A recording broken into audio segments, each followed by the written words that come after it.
प्यारे प्यारे साथियों, प्यारे प्यारे बच्चों, नमस्कार। ज्ञान सिंधु कोचिंग क्लासेस में आपका बहुत बहुत स्वागत है।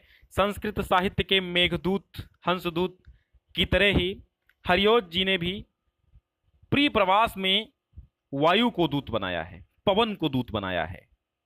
ठीक है, तो यहां पर राधा जी अपने कृष्ण को संदेशा भेजना चाहती हैं और पवन को दूतिका बनाती हैं। पवन को देखिए बच्चों, आप सभी लोग एक बार शेयर कर दीजिए इस वीडियो को और कमेंट करते रहिए। हम सबकी कमेंट बाद में पढ़ेंगे, थोड़ा सा लंबा टाइम लगेगा इस वीडियो में क्योंकि हम सब कुछ आपको देने वाले हैं, कहीं जाइएगा नहीं। ये सामान्य हिंदी और साहित्य हिंदी दोनों लोगों के लिए बहुत ही महत्वपूर्ण है क्योंकि ये 2021 के सिलेबस में रखा हुआ है। ठीक है, पवन दूतिका, पवन दूतिका से ही हमें ये अर्थ निकलकर हमारे समक्ष उपस्थित हो जाता है कि पवन अर्थात दूतिका, यानी जो पोस्टमैन है उसको रूप दिया है पवन। पवन जो है वो पोस्टमैन के रूप में हमारे सामने उपस्थित होता है और उसको पोस्टमैन या डाकिया बनाती है कौन? राधा। संदेशवाहक पवन है। संदेशवाहक पवन है किसका? राधा का। राधा कृष्ण के वियोग में बैठी हुई हैं अपने घर में और उधर से हवा धीरे से आती है और उसको अपना संदेशा, सारी विथाएं, सारे प्रेम की जो विथाएं हैं वो राधिका जी उसी हवा को सुना देती हैं। तो अयोध्या सिंह उपाध्याय हरियोध जी ने, ठीक है, अयोध्या सिंह उपाध्याय हरियोध जी ने प्रिय प्रवास में ये वर्णन किया है। वहीं से थोड़ा सा खंड आपके सिलेबस में भी डाल दिया गया है। तो चलिए हम इसको पढ़ लेते हैं, बहुत ही अच्छा लगेगा आपको। प्रेम पर आधारित है और प्रेम ही सार है इस संसार में और कुछ नहीं है। तो चलिए प्रारंभ करते हैं। हर एक चीज का प्रेम से ही जुड़ाव होता है। प्रेम जिस दिन नष्ट हो जाएगा तो मैं समझता हूं उस दिन ये संसार नष्ट हो जाएगा। तो बैठे खिन्नायक दिवस वे गे में थी अकेली, आके आंसू दृग युगल में से धरा को भिगोते, आई धीरे इस सदन में पुष्प सदगंध कोले, प्रातः वाली सुपवन इसी काल वातायनों से।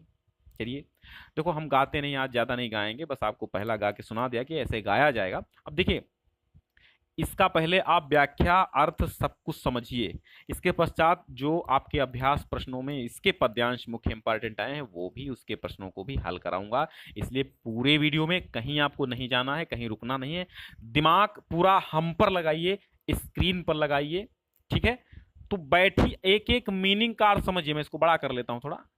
एक एक शब्द का अर्थ मैं आपको बताऊंगा, कोई नहीं छूटेगा।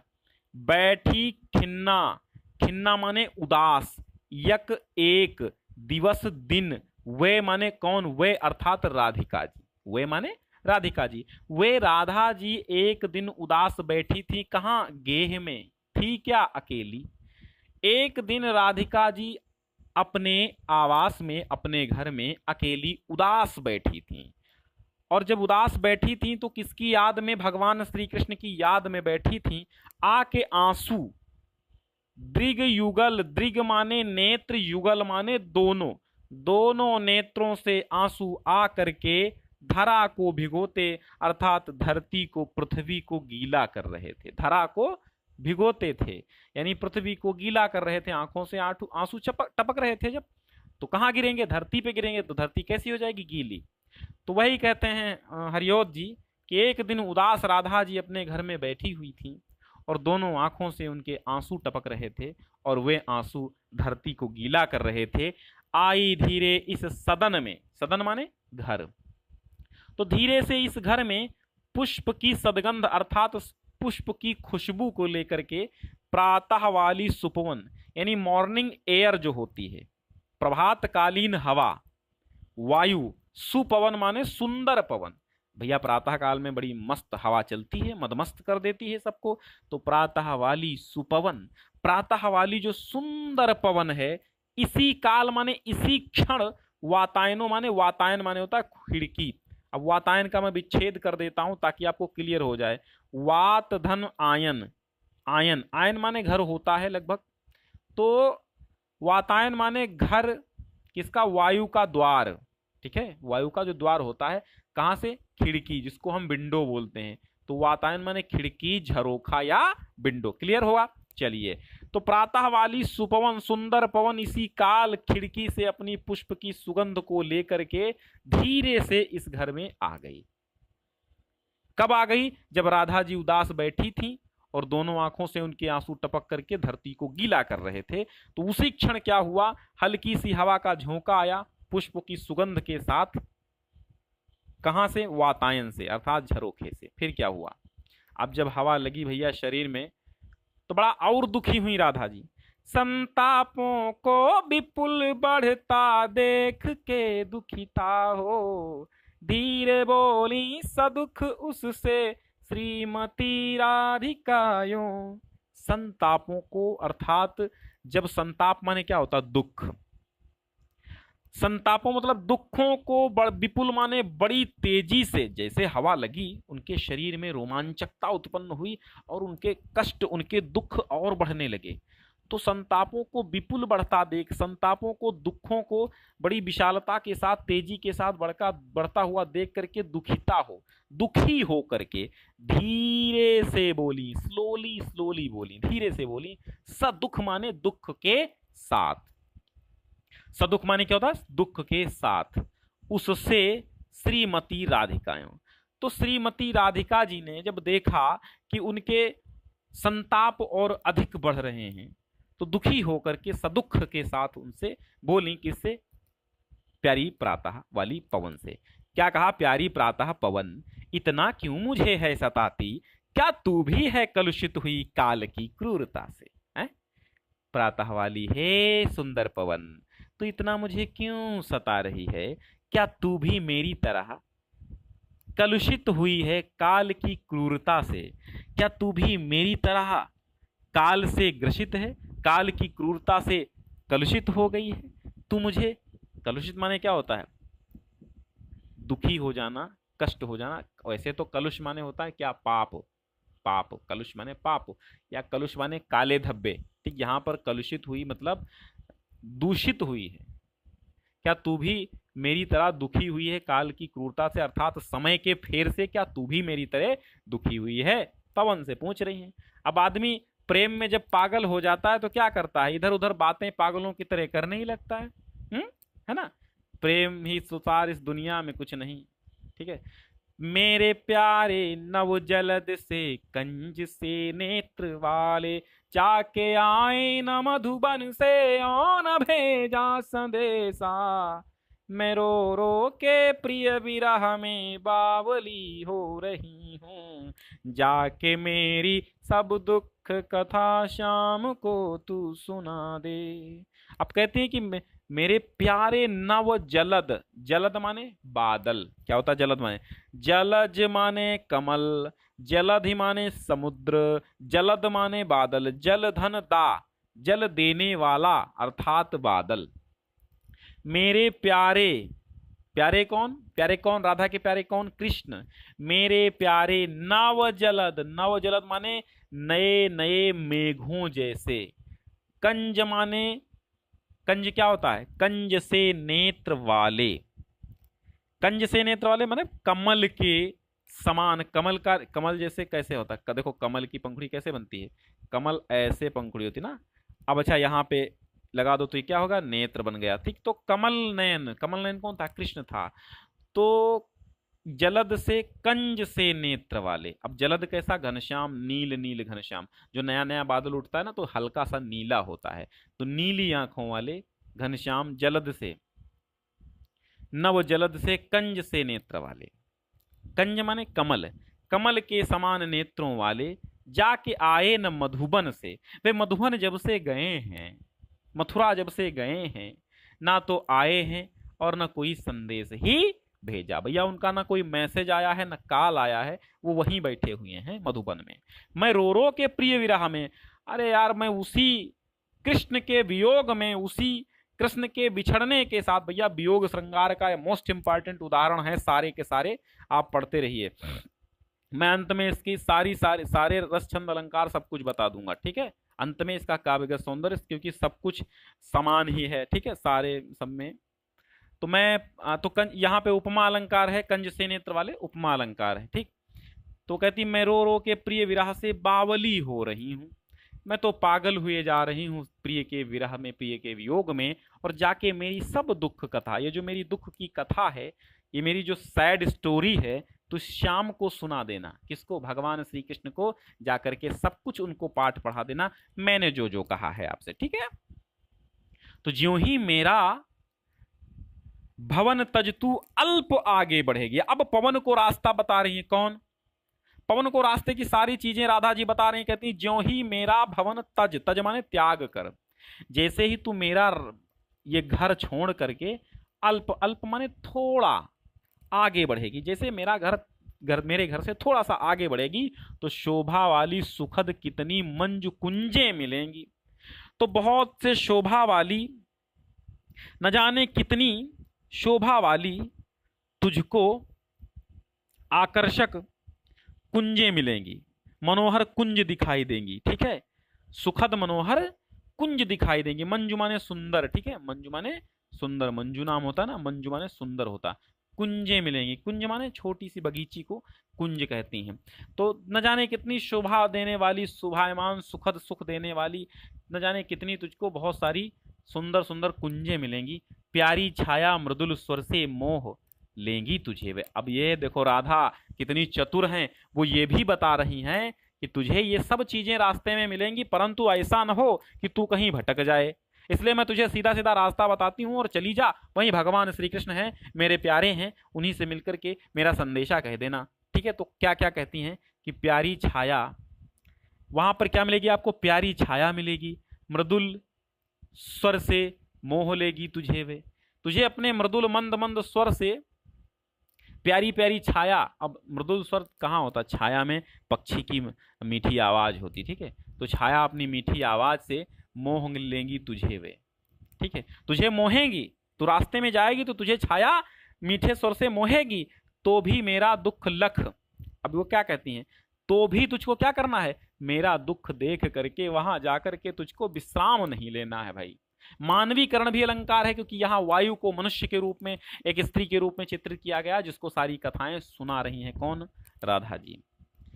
कहती वहां भी तू विश्राम मत करना भाई, मेरो संदेशो कहनो है तुझको, तो मेरो संदेशो कहनो। थोड़ा आगे सरस रव का धाम सतपुष्प वाला। देखो जब व्याख्या आप इसके मीनिंग्स जान जाओगे, व्याख्या जान जाओगे, बड़ी आसानी से आंसर दे दोगे, ठीक है।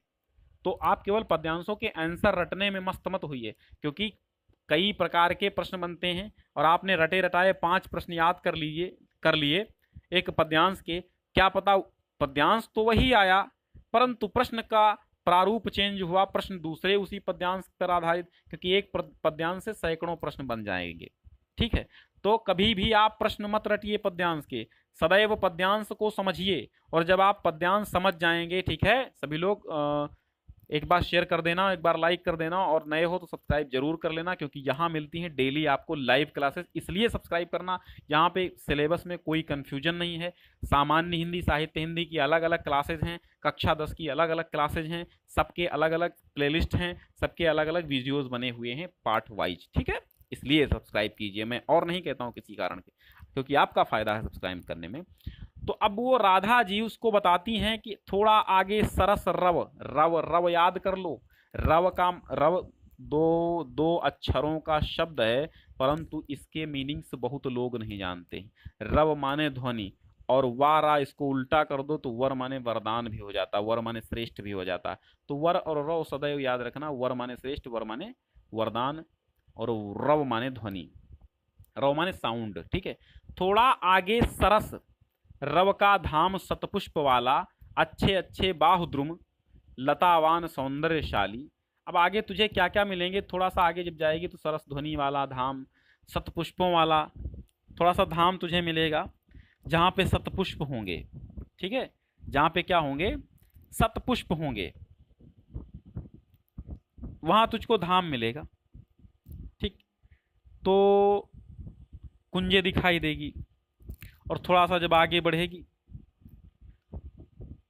तो फिर क्या होगा? तुझको सतपुष्प अर्थात सुंदर पुष्पों वाला, अच्छे फूलों वाला, मधुर ध्वनि वाला क्या मिलेगा तुझको? वृंदावन मिलेगा। अच्छे अच्छे बहुद्रुम लतावान सौंदर्यशाली, जहाँ पे बहुत बहुत सारी सौंदर्यशाली लताएं हैं। लतावान माने जो लताओं से परिपूर्ण है, लतावान है। शक्तिवान माने शक्ति को धारण करने वाला, लतावान, वान माने धारण करने वाला होता है। जो लतावान है अर्थात लताओं को धारण करने वाला, बड़ा सौंदर्यशाली है। प्यारा वृंदा विपिन, वृंदा विपिन माने वन, वन माने जंगल, तो वृंदावन मिलेगा। मन को मुग्धकारी मिलेगा, तेरे मन को मुग्धकारी माने मोहने वाला, मुग्धकारी माने मोहने वाला मिलेगा। आना जाना इस विपिन से, अरे इस विपिन से, इस विपिन माने जंगल, इस विपिन नाम होता है ना, तो विपिन माने जंगल होता है, वन बिटप। तो आना जाना इस विपिन, इस वृंदावन जंगल से तू आना जाना, परंतु मुहिमाना न होना। मुहिमाना मतलब मुग्ध मत होना, तू मोहित मत हो जाना उसकी तरफ, ठीक है। जाते जाते अगर पथ में क्लांत कोई दिखावे, तो जाके सन्निकट उसकी क्लांतियों को मिटाना। धीरे धीरे परस करके गात उत्ताप खोना। सदगंधों से श्रमित जन को हर्षितों सा बनाना। सदगंधों से श्रमित जन को हर्षितों सा बनाना। राधा जी फिर आगे वायु से कहती हैं, क्या कहती हैं कि जाते जाते, अगर तू जब जा रही है मेरा संदेशा लेकर, तो प्यारी पवन ये भी बात सुन ले। अगर पथ में, पथ माने रास्ते में, क्लांत माने दुखी, क्लांत माने दुखी कोई दिखावे, अगर कोई तुझको दिखाएगा, दिखेगा तुझे, कोई क्लांत दिखेगा तुझे, कोई दुखी दिखेगा, तो सन्निकट माने उसके पास जाना।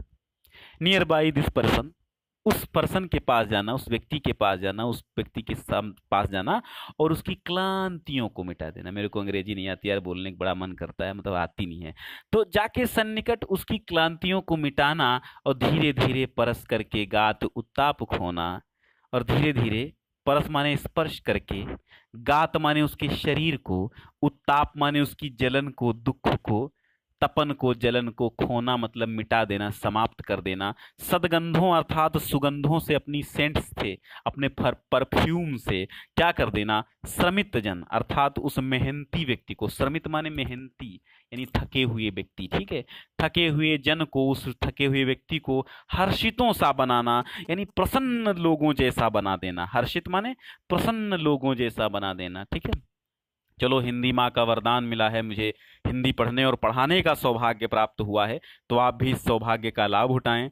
और अगर आप चैनल पे नए हैं तो सब्सक्राइब करें, क्योंकि यहाँ मिलने वाला है आपको संपूर्ण पाठ्यक्रम जो 70% 2021 में बचा हुआ है, उसे लेकर हम चल रहे हैं, चाहे सामान्य हिंदी हो चाहे साहित्य हिंदी हो। चलिए, लज्जाशीला पथिक महिला जो कहीं दृष्टि आए। अगर लज्जाशीला, अब देखो एक और बात बता रही हैं, हाँ बात बहुत अच्छी बता रही हैं।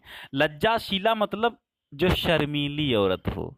पथिक माने राहगीर, है ना। पहले प्राचीन काल में क्या था, पुराने जमाने में सब पैदल जो हैं, राहगीर पैदल चला करते थे। तब क्या था, एक तो हाथी घोड़े थे, और यही हाथी घोड़े रथ वगैरह थे, और ये साइकिल मोटरसाइकिल इन सब का आविष्कार कहाँ था भैया, द्वापर कलयुग में।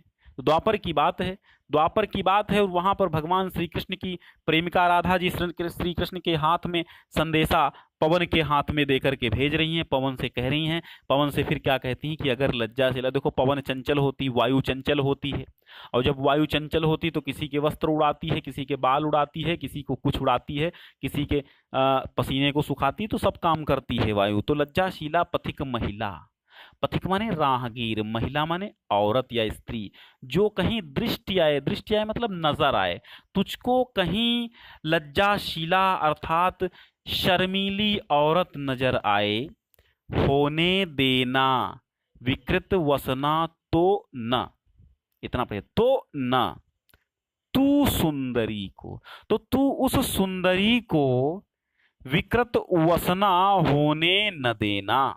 ठीक है, कि अगर तुझे कोई शर्मीली राहगीर औरत नजर आए तो उसे विकृत वसना, और विकृत वसना का मतलब है वस्त्र मत हटाना, उसके वस्त्रों का विकृत हो जाना अर्थात इधर से उधर हो जाना।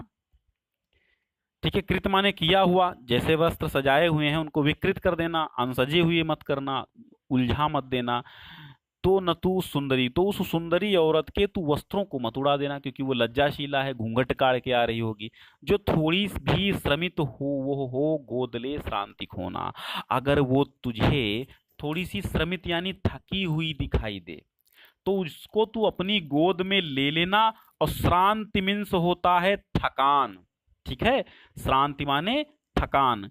तो उसकी तू श्रांति को खोना यानी समाप्त कर देना। तो उसको अपनी गोद में लेकर के, गोद लेने का मतलब यही है कि तू अपने स्वयं को उसके शरीर में लगा देना, यानी हवा अपने, तू हवा है ना, तो तू अपने शरीर को उसके शरीर में लगा देना। तो क्या होगा, होठों की और कमल मुख की म्लानताएं मिटाना। तो उसके ओष्ठों की और उसके जो कमल रूपी मुख, इसमें रूपक अलंकार आ गया है, कमल रूपी उसका मुख जो होगा, तो उसकी तू क्या करना, तू मलिनताएं उसकी समाप्त कर देना, मिटा देना। फिर आगे क्या कहती कि कोई क्लांता कृषक ललना, कोई क्लांता कृषक ललना खेत में जो दिखावे। कोई क्लांता माने दुखी, कष्टों से दुखी, थकी हुई। कृषक ललना, ललना माने होता है स्त्री, याद रखना। ललना माने पुत्री मत कह देना, ललना मीन्स स्त्री होता है, महिला। ये यूपी टीईटी में भी सवाल पूछा जा चुका है, ललना माने स्त्री होता है, ठीक है। अगर कृषक की कोई पत्नी स्त्री खेत में दिखाई देगी तुझे थकी हुई, तो धीरे धीरे परस, परस माने स्पर्श, उसकी क्लांतियों को मिटाना, उसके दुखों को समाप्त कर देना, उसके कष्टों को मिटा देना। जाता कोई जलद, जलद माने बादल का टुकड़ा, यदि हो व्योम, व्योम माने आकाश में, तो उसे ला करके, अगर तुझे बादल का कोई टुकड़ा जाता हुआ आकाश में दिखाई देगा तो उसको तू ले आना और कहाँ कर देना, उड़ा करके सूर्य के मुख पे कर देना, तो छाया हो जाएगी, है ना, वही तो होता। तो छाया द्वारा सुखित करना तप्त भूतांगना को, तप्त भूतांगना को, अर्थात भूतांगना माने क्या होती है, रमणी, थकी हुई स्त्री, श्रमित जनों के लिए तप्त भूतांगना उसी का नाम दिया गया है। तो उस तप्त भूतांगना को, और भूतांगना माने युवती होती है, ठीक है, तप्त भूतांगना को, उस जलन में परेशान युवती को क्या करना, तू सुखी कर देना उसी बादल को ला करके, उस बादल के टुकड़े के द्वारा, ठीक है। अब फिर क्या है, अब आगे फिर बताती हैं राधा जी, पवन से कहती हैं कि जाते जाते पहुंच मथुरा धाम, जाते जाते पहुंच मथुरा धाम में उत्सुका हो, और नारी शोभा, न्यारी शोभा वर नगर की देखना मुग्ध होना। अगर वो कहती हैं कि जाते जाते, तो फिर क्या होगा, तू जब जाएगी ना, कहाँ जाएगी, मथुरा धाम में उत्सुका हो। जब तू मथुरा नगरी में पहुंचेगी तो उत्सुका हो मतलब एक्साइटमेंट, उत्सुक माने एक्साइटमेंट हो करके, उत्सुका हो न्यारी शोभा वर नगर की, वर माने अभी क्या बताया हमने, श्रेष्ठ, उस श्रेष्ठ सुंदर नगर की न्यारी शोभा, न्यारी माने अलग ही जिसकी शोभा हो, नगर की देखना मुग्ध होना। तो तू जाना, और वो जो भव्य नगरी मथुरा बनी है, श्रेष्ठ नगरी मथुरा बनी है, तो तू उसको देख लेना और मुग्ध होना, यानी तू मुग्ध हो जाएगी उसमें, ललचा करके उसमें मोहित हो जाएगी उस नगरी के पास। तू होवेगी चकित, तू वहां पे चकित हो जाएगी। लख माने देख करके, मेरु से मंदिरों को, मेरु माने एक सुमेरु पर्वत होता है, कहा जाता है कि सुमेरु पर्वत में स्वर्ण, सुमेरु पर्वत स्वर्ण का पर्वत था। तो लख मेरु के से मंदिरों को, आभा वाले कलश जिनके दूसरे अर्क से हैं। वाह वाह, क्या वर्णन किया है हरियोज जी ने, प्रणाम है भाई हरियोज जी को।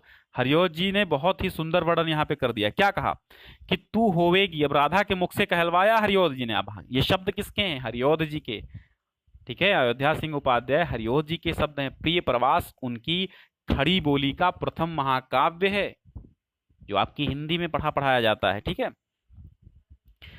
तो कहती तू होवेगी चकित लख के मेरु से मंदिर, वहां के जो सुमेरु पर्वत के समान मंदिर बड़े बड़े बने हैं उसको देख करके तू चकित हो जाएगी। आभा वाले, आभा वाले मतलब कांति वाले, चमक वाले कलश जो मंदिरों के ऊपर कलश रखे हुए हैं वो कैसे हैं? कांति वाले, जिन मंदिरों के जिनके कलश आभा वाले, जिन मंदिरों के जो कलश हैं आभा वाले, कांति वाले, वो दूसरे अर्क अर्क मरीचिमाली भगवान सूर्य का नाम है। तो दूसरे अर्क के समान अर्थात दूसरे सूर्य के समान से जो हैं, ठीक है, उनको देख करके तू चकित हो जाएगी।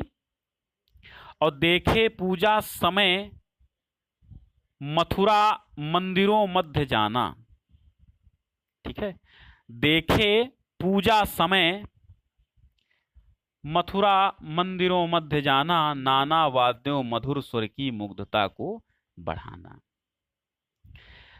तो कहती है कि तू अरी बावली पवन देख, तो पूजा के समय में मथुरा के मंदिरों के मध्य में चले जाना। क्या कहते हैं? तू मथुरा के मंदिरों के मध्य में उस समय चले जाना जब पूजा हो रही हो। समझ में आया?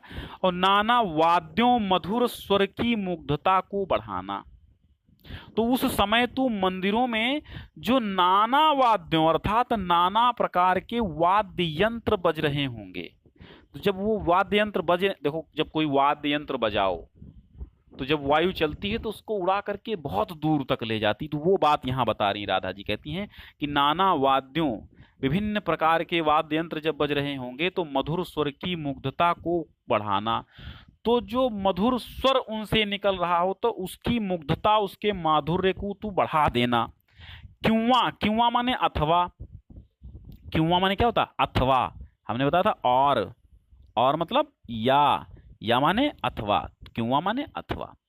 तो क्यों लेके रुचिर तरुके शब्दकारी फलों को, अथवा तू रुचिर माने सुंदर, लेके तरुके, तरु माने पेड़ के, शब्दकारी फलों को, अथवा तू क्या करना कि सुंदर वृक्षों के शब्द करने वाले फलों को ले लेना, अर्थात सूखे फल, ठीक है, सूखे फलों को ले लेना, या फिर किसी वृक्ष के बजने वाले फलों को ले लेना, और धीरे धीरे मधुर रव से मुग्ध हो बजाना। और फिर क्या करना? धीरे धीरे मधुर रव माने मधुर ध्वनि से मुग्ध होकर के तू ही बजा देना, क्योंकि जब हवा चलती है और जिन सूखे फलों में बीज सूख गए होते हैं वो बजने लगते हैं ना, ठीक है।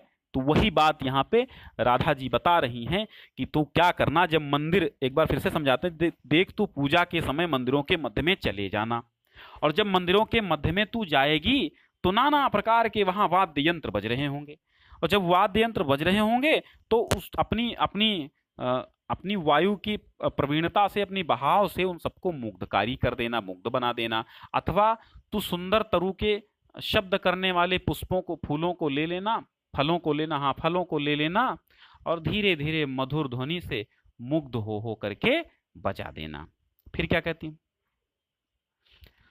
तू देखेगी जलद तन को जा वहीं तद्गता होंगे लोने नयन उनके ज्योति उत्कीर्णकारी, मुद्रा होगी वर वदन की मूर्ति सी सौम्यता की, सीधे सादे वचन उनके सिक्त होंगे सुधा से, सीधे साधे वचन उनके सिक्त होंगे सुधा से। तू देखेगी जलद तन को, जलद माने बादल, और बादल कैसा होता है? श्यामला होता है। तो श्यामला काला बादल होता है, काले भगवान कन्हैया थे। तो तू देखेगी जलद तन को, जलद रूपी तन अर्थात यहाँ रूपक अलंकार है, जलद रूपी तन, जहां डैश लगा हो वहां रूपक अलंकार होता है। समझ गए आप? तो तू देखेगी जलद तन को जा वहीं तद्गता हो, तद्गता। फिर वो क्या बताती है कि तू वहां पर के, तत् माने वहीं पर, गता माने पहुंच करके, ठीक है। तू जब वहां पहुंचेगी, तद्गता माने वहां पहुंच करके, तत् माने मैंने बताया ना, तद्गता को ऐसे विच्छेद करो, तत् धन गता, गता माने चली गई, वहां पहुंच गई, तत् माने वहां, वहीं पर। तो उस स्थान पर जब तू जाएगी तो वहां जाकर के तू जलद तन अर्थात श्याम बादलों जैसे श्याम शरीर वाले भगवान श्री कृष्ण को देखेगी। होंगे लोने नयन, होंगे लोने नयन, तो उनके नेत्र अत्यंत लोने माने सुंदर लावण्यमयी नेत्र, ठीक है। नयन उनके ज्योति उत्कीर्णकारी, ज्योति उत्कीर्ण, ज्योति माने प्रकाश, उत्कीर्णकारी माने विकीर्ण करने वाले। तो उनके सुंदर नयन ज्योति उत्पन्न करने वाले, प्रकाश विकीर्ण करने वाले, प्रकाश बिखेरने वाले होंगे। ज्योति उत्कीर्णकारी, उत्कीर्णकारी मतलब उत्कीर्ण, उत्कीर्ण माने बिखेरना, ठीक है, विकिरण जिसको बोलते हो इधर उधर फैलाने वाले। तो कहते हैं कि उनके सुंदर नयन बड़े ही उत्कीर्णकारी होंगे। उत्कीर्णकारी माने ज्योति को बिखेरने वाले, प्रकाश को बिखेरने वाले। मुद्रा होगी वर वदन की मूर्ति सी सौम्यता की, मुद्रा होगी वर वदन, वर वदन माने श्रेष्ठ शरीर, मुद्रा मतलब भाव मुद्रा। उनकी भाव मुद्रा कैसी, उनकी मुख मुद्रा और शरीर की मुद्रा आकर्षक होगी, सौम्य होगी, मूर्ति सी सौम्यता की, ठीक। मुद्रा उनकी भाव मुद्रा, वरवदन उनके शरीर की, सुंदर शरीर की, श्रेष्ठ शरीर की भाव मुद्रा बिल्कुल मूर्ति की सौम्यता के समान होगी, बिल्कुल मूर्तिवंत होंगे वो। सीधे साधे वचन उनके सिक्त होंगे सुधा से, सुधा माने अमृत, अमृत जानते हो ना, जिससे कोई मरता नहीं पीने के बाद। तो सीधे साधे वचन उनके, उनके सीधे और साधारण वचन। सिक्त माने सींचे गए, सिंचित, सिक्त मीन्स सिंचित होंगे सुधा से, तो अमृत से सने हुए वचन उनके सीधे साधे सरल वचन होंगे, ठीक है। तो तू समझ जाना, भगवान श्री कृष्ण की पहचान बता रही है कि तू पहचानेगी कैसे भगवान श्री कृष्ण को, ठीक है, वो बता रही है तू पहचानेगी कैसे भगवान श्री कृष्ण को। चलिए, हाँ, नीले फूले कमल दल सी गात की श्यामता है। नीले फूले, नीले फूले मतलब उनके शरीर की जो श्यामता है, तो नीले फूले अर्थात नील कमल के दल सी। ये भी यहां पर भी उपमा और रूपक अलंकार है, सी लग गया ना तो रूपक अलंकार, उपमा अलंकार है। तो उनके नील कमल के समान उनके गात मीन्स शरीर की श्यामता होगी। शरीर की श्यामता अर्थात शरीर का उनका श्यामलापन नील कमल के समान, नील कमल के दल अर्थात पत्ते के समान, दल माने पत्ता होता है। पीला प्यारा वसन कटि में पहनते हैं फबीला, और पीला सा प्यारा सा वसन माने वस्त्र, कटि माने कमर में, कटि माने कमर में, तो पीला प्यारा वसन कटि में, पीला सा प्यारा सा वसन माने वस्त्र। देखो वसन, पट, वस्त्र, कपड़ा ये सब एक ही चीज है, ठीक है। तो पीला और प्यारा सा वस्त्र उन कमर में पहनते हैं, पहनते माने पहनते हैं, फबीला माने सुंदर शोभायमान। छूटी काली अलक मुख की कांति को है बढ़ाती, और उनके जो मुख की कांति है उन, तो ये जो अलक, अलक माने लटें होती, ठीक है।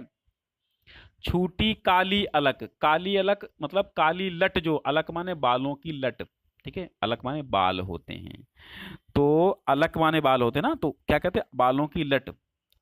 मुख की कांति को है बढ़ाती, तो छूटी हुई बालों की जो लट लटक रही है उनके मुख पर, वो बड़ी ही कांति को, उनकी चमक को और बढ़ाती, सुंदरता को और बढ़ाती है, 100 गुना करती है। और सदवस्त्रों में नवल तन की फूटती सी प्रभा है। ऐसे सदवस्त्रों में, सदवस्त्रों में मतलब साधारण वस्त्रों में, सुंदर वस्त्रों में, सत माने सुंदर, सुंदर, सत माने सही, सच्चे, अच्छे वस्त्रों में, सद माने अच्छे भी होता है ना, तो अच्छे वस्त्रों में नवल तन की, नवीन तन की फूटती सी प्रभा है। ऐसा लगता है नवीन तन है उनका, उनका शरीर नया है, नया ना मतलब युवा अवस्था, जिनमें कांति बिल्कुल प्रस्फुटित हो रही है, ठीक है। तो ऐसी जान पड़ती है कि प्रभा, सदवस्त्रों में नवल तन की फूटती सी प्रभा है। उस श्रेष्ठ वस्त्र धारण किए हुए भगवान श्री कृष्ण की कांति बड़ी ही क्या है, प्रस्फुटित हो रही है। फिर क्या है, सांचे ढाला सकल वपु है दिव्य सौंदर्यशाली, सतपुष्पों से सुरभ उसकी प्राण संपोषिका है। दोनों कंधे वृषभवर से हैं बड़े ही सजीले। लंबी बाहें कलभ करसी शक्ति की पेटिका हैं, शक्ति की पेटिका हैं। सांचे ढाला अर्थात जैसे सांचों में ढाला गया हो। सांचे माने जानते हो, सांचे में ढाला गया हो। सकल वपु संपूर्ण शरीर, सकल माने आल, वपु माने बॉडी, आल बॉडी उनकी कहाँ ढाली गई है? एक खांचे में, एक सांचे में ढाली गई है, दिव्य सौंदर्यशाली। उनका संपूर्ण शरीर दिव्य और सौंदर्यशाली है, ऐसा प्रतीत होता है जैसे सांचे में ढाला गया हो। सतपुष्पों सी सुरभि उसकी प्राण संपोषिका है, और उस शरीर की जो प्राण संपोषिका है वो सतपुष्पों की सुगंध है। सुरभि माने सुगंध, सुंदर पुष्पों की सुगंध उस शरीर की, उस तन की प्राण संपोषिका है, अर्थात उस शरीर की चमक को बढ़ाने वाली है, उस शरीर की सुंदरता को 100 गुना करने वाली है। और दोनों कंधे वृषभ वर से, उबे तो नहीं आप लोग, उबिएगा मत, ये काव्य है, आनंद आएगा इसमें। दोनों कंधे वृषभ वर से हैं बड़े ही सजीले, और उनके तो दोनों कंधे हैं बिल्कुल कैसे हैं? वृषभ वर, वृषभ वर, वृषभ माने बैल, वर माने कंधे। श्रेष्ठ बैलों के जिस प्रकार के कंधे होते हैं, नंदी के कंधे जैसे सुंदर होते हैं, वैसे ही बड़े ही सुंदर पुष्ट कंधों वाले हैं भगवान श्री कृष्ण। लंबी बाहें हैं उनकी, उनकी भुजाएं कैसी हैं? लंबी हैं। कैसी? कलभ। अब कलभ का मीनिंग याद कर लो, फिर मुझसे मत कहना कि बताया नहीं सर। तो कलभ माने होता है, करभ माने छोटा हाथी का बच्चा। ओके, हाथी का छोटा सा बच्चा उसको कलभ कहते हैं, जैसे गाय के बच्चे को बछड़ा कहते हैं। ठीक है, तो कलभ करसी शक्ति की पेटिका है। जो उनकी लंबी बाहें हैं वो हाथी के सूंड के समान है, छोटे से हाथी के सूंड के समान है। ठीक है, हाथी की सूंड के समान है। और शक्ति की पेटिका है, वो बिल्कुल शक्ति के, पेटिका माने भंडार, वो शक्ति की अपार भंडार है। राजाओं सा सिर पर लसा दिव्य आपीड़ होगा। कैसे पहचानोगी हे राधा? कहती हैं हे पवन तू कैसे पहचानेगी? राजाओं सा सिर पर लसा दिव्य आपीड़ होगा, शोभा होगी उभय श्रुति में स्वर्ण के कुंडलों की, नाना रत्ना कलित भुज में मंजू के यूर होंगे, मोती माला लसित उनका कंबुसा कंठ होगा, कंबुसा कंठ होगा, शंख सा कंठ होगा। कंबु माने शंख। राजाओं सा सिर पर, जैसे राजा, राजा का सिर होता, राजा का सिर क्या, मुकुट रखा होता राजा के सिर पे, तो राजाओं की सिर की तरह लसा माने सुशोभित हो रहा होगा। दिव्य आपीड़ माने, आपीड़ मीन्स मुकुट, दिव्य मुकुट उनके मस्तक पे, उनके सिर पर लसा होगा, सुशोभित हो रहा होगा। शोभा होगी उभय श्रुति में स्वर्ण के कुंडल। अब श्रुति क्या होता है? श्रुति मीन्स वेद भी होता है, और श्रुति मीन्स कान भी होता है। श्रुत माने सुनना और श्रुति माने कान। तो उभय, उभय माने दोनों, उभय माने दोनों। तो उभय श्रुति का अर्थ हो गया दोनों कानों में, दोनों कर्णों में स्वर्ण के कुंडलों की, और शोभा होगी उसमें, सोने के कुंडल सुशोभित हो रहे होंगे उनके दोनों कर्णों में। कैसे पहचानेगी तू? राजाओं सा दिव्य मुकुट उनके सिर पे विराजमान होगा, और दोनों कर्णों में स्वर्ण आभूषण होंगे, स्वर्ण कुंडल होंगे। ओके, और नाना रत्ना कलित भुज में मंजू केयूर होंगे। भुज माने बाहें, आर्म्स, भुजाएं। तो नाना माने विभिन्न प्रकार से, ठीक है, विभिन्न प्रकार की ज्वेलरी होंगी, मेनी टाइप्स ऑफ ज्वेलरीज। आहा, क्या अंग्रेजी भैया, मजा आ गया अंग्रेजी में। अच्छा, अंग्रेजी बोलते थोड़ा अच्छी लगती, समझ में नहीं आती है ना। भाषा, निज भाषा उन्नति है सब उन्नति को मूल, और बिन निज भाषा ज्ञान से मिटे नहीं को सूल, भारतेंदु जी बहुत पहले कह गए थे। इसलिए मातृभाषा, मेरी मम्मी की भाषा, मेरी अपनी भाषा, इसको प्रेम दो, इसको आगे बढ़ाओ, इसको विस्तृत करो। और विस्तृत कैसे करोगे? शेयर करके करो। तो नाना रत्ना कलित, विभिन्न प्रकार से रत्ना कलित माने रत्नों से सुसज्जित, कलित माने सुसज्जित, ठीक है, युक्त। भुज में, भुजाओं में, मंजु माने सुंदर, केयूर माने बाजूबंद। बाजूबंद कहाँ पहने जाते थे? जैसे ये आपका हाथ है, ये मान लो हाथ है, तो यहाँ पे बाजूबंद पहने जाते हैं, ठीक है। ये बाजूबंद हैं, ये हाथ हैं, और ये बाजूबंद हैं, ओके। तो यहाँ पे बाजूबंद होते हैं।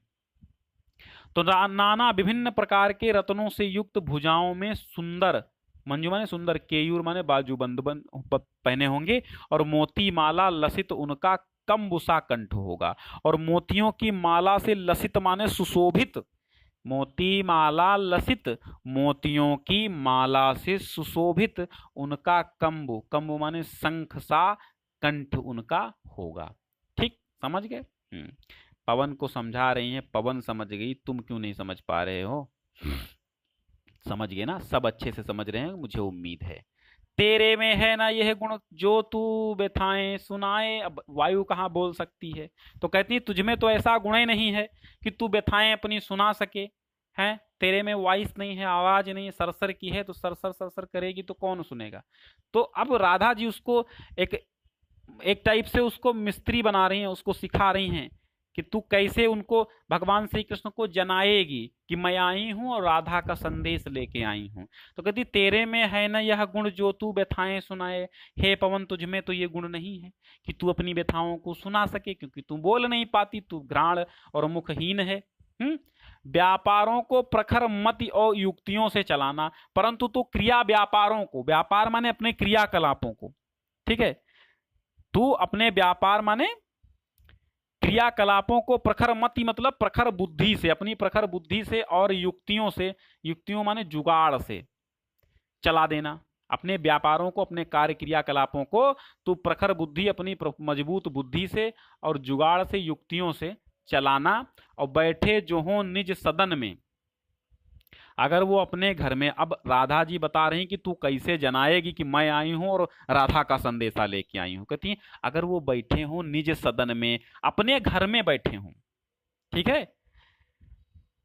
अपने घर में अगर बैठे हों, कोरोना के डर से स्टे होम स्टे सेफ, तो उससे क्या कहना? बैठे जो हों निज सदन में, मेघ सी कांति वाले, अगर बादलों सी कांति वाले, बादलों की शोभा वाले, बादलों के समान श्याम वर्ण वाले भगवान श्री कृष्ण अगर अपने घर में बैठे हों, तो चित्रों को इस भवन के ध्यान से देख जाना। तो तू उस भवन में, जैसे उस रूम में बैठे हैं भगवान श्री कृष्ण, उस कक्ष के जितने भी चित्र सीनरीज लगी हुई हैं, तू उनको देखना, ठीक है। फिर बताती हैं, और जो चित्रों में विरह विधुरा का मिले चित्र कोई, तो जा निकट उसको भाव से यूं हिलाना। अगर तुझको चित्रों में विरह विधुरा, विरह से विधुर, अब विरह से विधुर, विरह से व्यथित नायिका, उसको विरह विधुरा कहते हैं। अगर उन चित्रों में कोई विरह से व्यथित नायिका का मिले चित्र कोई, तुझको अगर वो चित्र मिल जाए, तो जाके निकट, तो निकट में तू पास में चले जाना, उसको भाव से यूं हिलाना, और अपनी हवा से ऐसे हिलाना उसको भावों से कि प्यारे होके चकित जिससे चित्र की ओर देखें, जिससे कि प्यारे चकित होकर के उस चित्र को और देखने लगें। और जब और देखेंगे तो आशा है यूं, तो मुझे आशा है कि यूं माने इस प्रकार, सुरति माने याद, सुरति मीन्स याद, स्मृति, स्मरण, उनको याद हो जाएगी, मेरी याद आ जाएगी, उनको हो सकेगी हमारी। तो मुझे आशा है कि इस प्रकार उनको मेरी याद आ जाएगी। जब वो किसी चित्र को देखेंगे तो बार बार हिलाएगी। फिर क्या कहती राधा जी, और जो कोई भी इस सदन में चित्र उद्यान का हो, अगर इस सदन में, इस घर में कोई उद्यान का या बगीचे का चित्र हो, पुष्प वाटिका का चित्र हो, और हो प्राणी विपुल उसमें घूमते बावले से, और अगर उस चित्र में कोई प्राणी, विपुल माने बड़ी बड़ी संख्या में, भारी संख्या में घूम रहे हो बावले से, बिल्कुल पागलों की तरह घूम रहे हो प्राणी उसमें, तो जाके सन्निकट उसके और हिला के उसे भी, तो उसके पास भी चले जाना और उस चित्र को भी हिला देना। देवात्मा भगवान श्री कृष्ण, देवात्मा माने देवता की आत्मा भगवान श्री कृष्ण को सुरति ब्रज के व्याकुलों की कराना। तो इस प्रकार तू कैसे करा देना, इसमें तू इस प्रकार ब्रज के व्याकुल लोगों की स्मृति करा देना, याद करा देना भगवान श्री कृष्ण को, क्योंकि ढेर सारे विपुल होंगे, विपुल माने तमाम लोग जब आप पागलों की तरह घूमते होंगे तो उनको याद आ जाएगी कि अब ब्रज में मेरे लिए सब तड़प रहे हैं। ठीक है, फिर कहते हैं कोई प्यारा सुमन, कोई प्यारा कुसुम कुम्हला गेह में जो पड़ा हो, तो प्यारे के चरण पर डाल देना उसी को। अगर कोई प्यारा सा कुसुम, कुसुम माने पुष्प, कुम्हला मुरझाया हुआ, गेह माने घर में पड़ा हो, गेह मीन्स घर, ग्रह गेह, ग्रह गेह, ग्रह का तद्भव गेह। तो अगर कोई प्यारा सा पुष्प कुम्हलाया हुआ मुरझाया हुआ घर में पड़ा हो तो प्यारे के चरण पर ला डाल देना उसी को, उसी को ला करके डाल देना। यों देना ए पवन बतला फूल की सी एक बाला, यों देना ए पवन बतला फूल सी एक बाला, मलाना हो कमल पग को चूमना चाहती है कि मलिन हो करके, मलिन हो करके, मुरझाई हुई हो करके तुम्हारे कमल पग को अर्थात चरण कमलों को चूमना चाहती है, स्पर्श करना चाहती है। यानी इस प्रकार कहती है कि अगर कोई मुरझाया हुआ पुष्प उस घर में पड़ा हो तो उसे तू उठा करके उनके चरणों पर हवा से डाल देना। तो ऐसे ऐ पवन तू मुझे मेरी तरफ से ये बता देगी उनको कि कोई एक बाला है, कोई एक बावली बाला है जो मुरझाई हुई है इसी पुष्प की तरह, और तेरे कमल चरण कमलों को चूमना चाह रही है इसी पुष्प की तरह, जो प्यारे मंजू उपवन या वाटिका में खड़े हों। फिर आगे कहती हैं राधा जी, फिर आगे तू क्या करेगी, जो प्यारे मंजू उपवन या वाटिका में खड़े हों। अगर भगवान श्री कृष्ण प्यारे, मंजू माने सुंदर, उपवन माने बगीचा, वाटिका माने बावड़ी, छोटी सी बावड़ी या वाटिका या बगीचा में खड़े हों तो क्या करना, छिद्रों में जा कुणित करना वेणुसा कीचकों को। तो वहां पर थोड़े से बांस भी लगे होंगे। कीचक मीन्स बांस होता है, ओके, कीचक मीन्स क्या होता है, बांस होता है। तो वो कहती हैं कि छिद्रों में जा कुणित करना, कुणित माने एक ध्वनि बजाना, कुणित माने बजाना, ध्वनि करना। तो जो प्यारे मंजू उपवन वाटिका में खड़े हों तो छिद्रों में जा कुणित करना वेणुसा कीचकों को। तो तू वेणु, वेणु माने बांसुरी, बांसुरी के समान बांसों को तू कुणित करना, ध्वनित करना।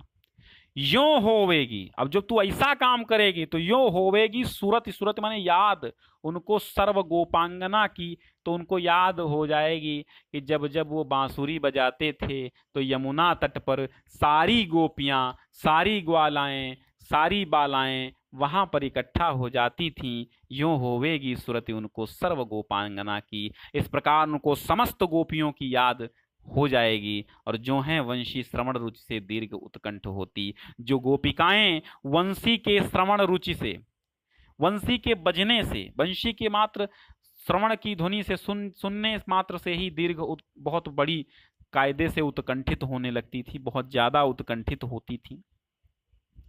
तो तू उन्हें बता देना कि तू तेरी बांसुरी से इस प्रकार उनको मतलब बताएगी, तो उनको याद हो जाएगी, वो समझ जाएंगे कि इसी प्रकार सारी गोपियां जब मैं बांसुरी बजाता था तो उत्कंठित होकर के सुनकर के सब मेरे पास आ जाती थीं, और ला के फूले कमल दल को श्याम के सामने ही, ला के फूले कमल दल को अर्थात फूले कमल पुष्प को ला करके, कमल के पत्ते को ला करके श्याम के सामने ही थोड़ा थोड़ा विपुल जल में व्यग्र हो डुबाना। तू कहीं से कमल के दल को उड़ा लाना, ठीक है। वो कहती है तू कहीं से कमल के पुष्प को, दल को उड़ा करके ले आना श्री कृष्ण के सामने, और व्यग्र होकर के बार बार उसको जल में डुबोना। व्यग्र माने दुखी, व्यग्र माने परेशान होना, दुखी होना, दुखी होकर उसको बार बार डुबोना विपुल जल में, बड़े से तमाम जल में। यों देना ऐ भगिनी, भगिनी यहां बहन बताया, किसको, वायु को। यहां पर राधिका जी ने वायु को बहन कहा। यों बता देना, यों देना ऐ भगिनी जतला, जतला माने जता देना या बता देना, एक अंभोज नेत्रा, वाह मजा देखिए, यहाँ पे वर्णन देखिए भाई हरिऔध जी का, कि अब देखो प्रतीक माध्यम से समझाना चाहती हैं राधा किसको, पवन को। और ये समझा कौन है भाई, हरिऔध जी। हरिऔध जी अपने जो है कवि हैं, हरिऔध जी लिख रहे हैं पवन दूतिका में, राधा को निमित्त मात्र बना करके कहते हैं कि यो देना ए भगनी चितला। राधा कहती हैं कि हे पवन, ए बहन, तो इस प्रकार एक अम्भोज नेत्रा, जब तू उस पत्ते को लाएगी, कमल का पत्ता कैसा होता है, ऐसा, और नेत्र कैसे होते हैं, ऐसे। ओके, तो नेत्र और कमल के एक दल एक समान होता है। तो कहती हैं कि जब तू उस कमल के दल को बार बार पानी में डुबोएगी, बड़ी सी जलराशि में, तो फिर क्या ऐसे ऐसे तू बता देगी उनको, ऐसे समझा देगी कि एक अम्भोज नेत्रा। अब अम्भोज क्या होता, कमल नेत्रों वाली, आंखों को ही विरह विधुरा वारि में बोरती है। तो आंखों को ही विरह विधुरा अर्थात वियोग से व्याकुल बाला वारि में जल में बोरती है, डुबोती है। ऐसे ही नेत्रों, जैसे वो कमल का दल बार बार पानी में डूब रहा है, ऐसे ही उसके उस विरह से बावली राधा का भी जल में नेत्र डूबे हुए रहते हैं। और धीरे लाना वहन करके नीप का पुष्प कोई। फिर कहती धीरे से लाना तू, वहन करके यानी ढो करके तू ले आना, नीप का पुष्प कोई। अब नीप किसे कहते हैं, नीप माने कदम्ब। कदम्ब का फूल कोई तू धीरे से उड़ा करके वहन करके ले आना, और प्यारे के चपल दृग के सामने डाल देना। और उस प्यारे के चंचल नेत्रों के सामने तू उनको, उस कदम्ब के फूल को डाल देना। जब तू ऐसा करेगी, तो ऐसा जब तू करेगी, जब उस कदम्ब के पुष्प को डाल देगी, तो ऐसे देना प्रकट दिखला नित्य आशंकिता हो। तो तू ऐसे जो है, तो इस प्रकार ये दिखला देगी कि मैं भी विरह के वशीभूत होकर कैसी होती विरहवश में नित्य रोमांचिता हूं। ये समझ लीजिए, देखो ये होता है क्या, एक कदम्ब का पुष्प जिसमें बहुत सारे फूल कांटों की तरह लगे हुए होते हैं, ठीक है, कांटों की तरह रोमांचित रोए इसके खड़े हुए होते हैं, ठीक। तो वो कहती हैं कि तू धीरे से नीप का, नीप माने कदम्ब का पुष्प ले आना, और प्यारे के चपल, चंचल दृग माने नेत्र, चपल दृग मतलब चंचल नेत्रों के सामने डाल देना। ऐसे देना प्रकट दिखला, तो तू ऐसे प्रकट करके दिखला देगी नित्य आशंकिता हो। ऐसे तू दिखला देगी कि नित्य, अब यहां से अलग अर्थ है, नित्य आशंकिता हो, यानी नित्य प्रति आशंकित होकर, शंकाग्रस्त होकर, कैसी होती विरहवश मैं नित्य रोमांचिता हूं। ठीक उसी प्रकार मैं भी रोमांचित होकर के नित्य प्रति आशंकित वियोग के वश में होती रहती हूं, ये तू बता देगी। विरहवश में नित्य रोमांचिता हूं, अर्थात उनके वियोग में मैं नित्य प्रति उसी कदम्ब के पुष्प की तरह, जैसे वो रोमांचित है, मैं भी वैसे ही रोमांचित होती हूं। बैठे नीचे जिस विटप के श्याम होवें उसी का, और जिस पेड़ के नीचे श्याम बैठे हों उसी का कोई पत्ता निकट उनके नेत्र के ले हिलाना। कोई एक पत्ता उनके नेत्र के निकट ला करके हिला देना, तो यों प्यारे को विदित करना, चातुरी से दिखाना।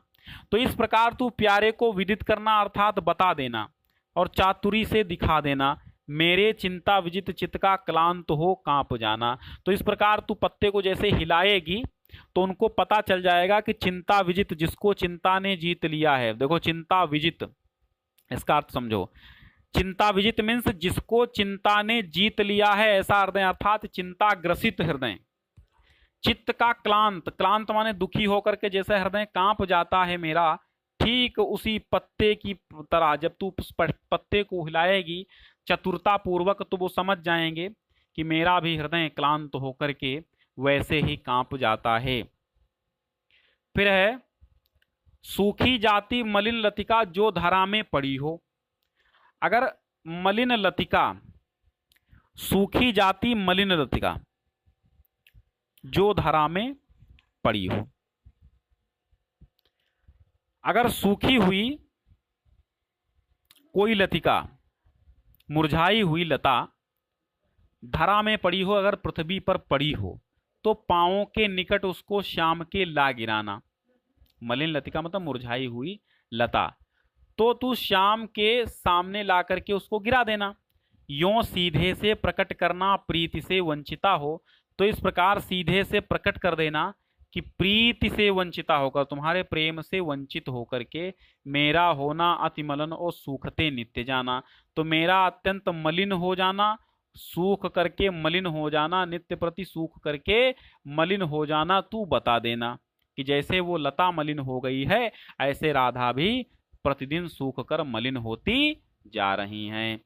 कोई पत्ता नवल तरु का पीत जो हो रहा हो, अगर कोई पत्ता नवल तरु, नवीन तरु का कोई पत्ता, नए पेड़ का कोई पत्ता पीत माने पीला अगर हो रहा हो, तो प्यारे श्री कृष्ण के दृग युगल दोनों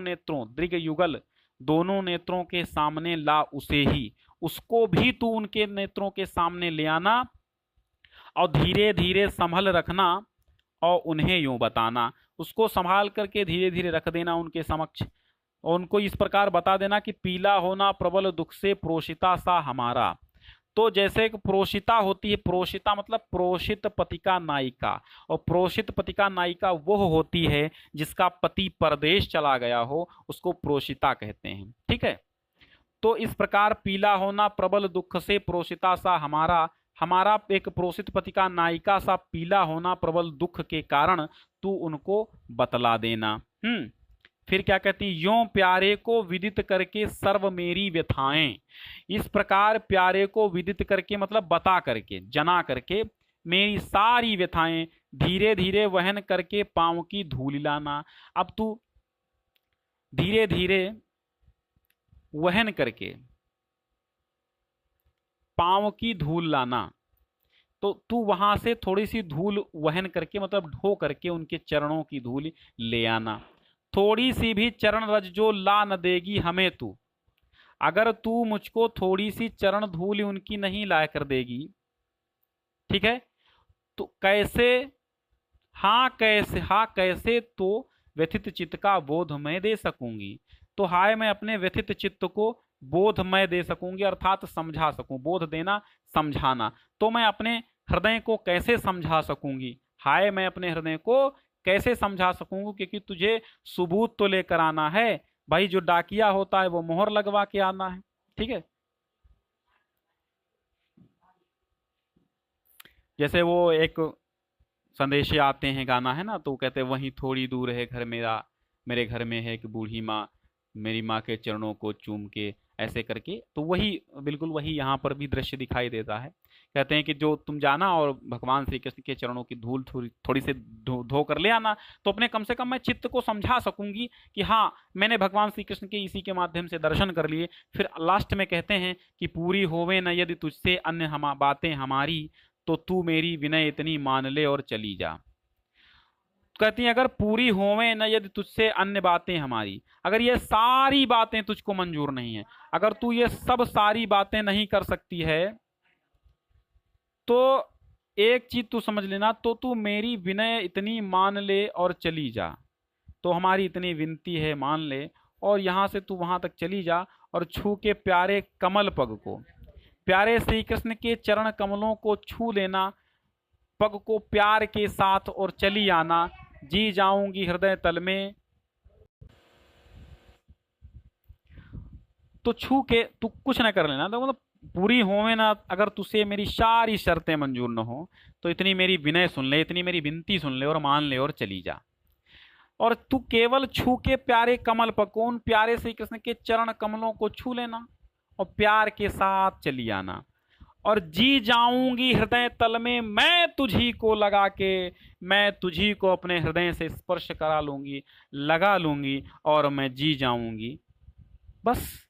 और तुझे कुछ नहीं करना है, तुझे सारी सरलता है, तुझे मैंने सारे सरल मार्ग समझा दिए हैं। अगर ये तू सब कुछ न कर पाना तो बस इतना सा कार्य कर लेना कि तू चली जाना, उनके चरणों को स्पर्श कर लेना और मुझे आकर के तू स्पर्श कर लेना, मैं समझूंगी कि मेरा उनसे मिलन हो गया। ओके, चलिए अब इसके अभ्यास देख लेते हैं। तो बच्चों, बचे हैं इसके अभ्यास प्रश्न। तो आज का वीडियो बहुत लंबा हो चुका है, आज आप इतना ही पढ़िए। मैं अभ्यास प्रश्नों को अगले पार्ट में यानी कि कल बिल्कुल इसी वक्त आपके साथ लेकर के हाजिर होऊंगा।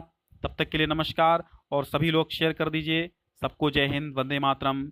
सबको बहुत बहुत धन्यवाद है हमसे जुड़ने के लिए। एक बार लाइक कर दीजिए और एक बार शेयर कर दीजिए इसको, और नए हैं तो सब्सक्राइब कर लीजिए। और भैया ऐसा कीजिए, थोड़ा सा हिंदी का विस्तार कीजिए, सभी लोग हिंदी को एक बड़े स्तर तक ले जाइए। तो कल यानी कि टुमारो मैं कल आपके लिए लेकर उपस्थित होऊंगा सारे अभ्यास प्रश्न।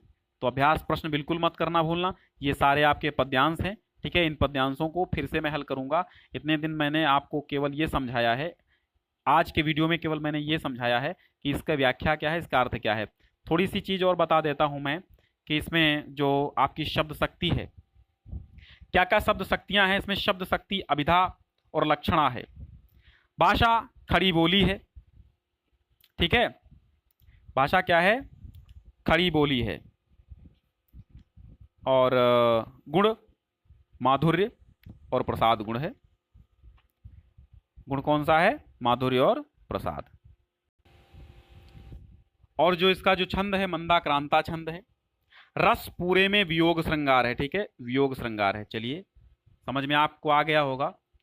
तो बाकी की चीजें स्पष्ट करेंगे हम पद्यांशों के अभ्यास प्रश्नों के साथ, ठीक है। तब तक के लिए नमस्कार।